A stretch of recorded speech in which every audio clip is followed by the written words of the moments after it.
The Iron Bank of Braavos, founded in the early days when Braavos was still a secret city. Some of the people who were making money and have found some craft or some trade that was doing well for them joined together to form this bank to lend money to other Braavosi initially to help them to found businesses and all that.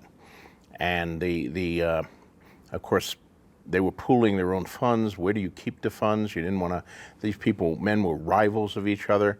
They didn't necessarily trust each other, and they certainly didn't trust thieves and poor people and anyone who could come and steal their money. So they found an abandoned iron mine, and they only had one entrance. They put all the funds down there and sealed it off with heavy gates, iron bars, guards that were hired jointly.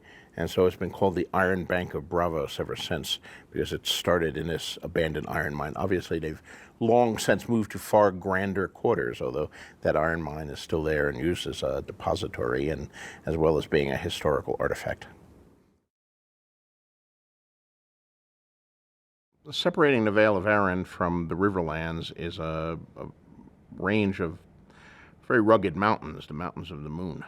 There's a road through them, but it's a high, steep road, very difficult, perilous in spots. And of course, those mountains and the foothills around those mountains are where the hill tribes live. Descendants of the first men, the original inhabitants of the Vale, who were driven into the hills by the Andals, who came conquering centuries later.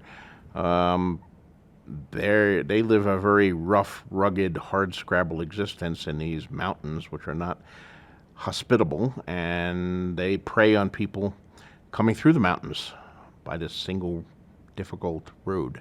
And if you get past those, you reach the Bloody Gate, which is basically a fortified mountain pass where the Vale of Arryn opens up.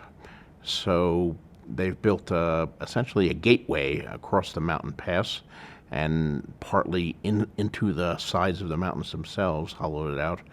And this is defended by the Knights of the Vale, and it's largely to prevent the hill tribes from descending into the Vale and raiding and raping and killing and carrying off plunder.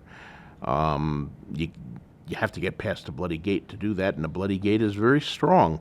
The way through the mountains is narrow and steep and twisted, and then you face this daunting castle that can fire things down on you and block your path and shoot at you with siege machinery or arrows or spears or whatever have you.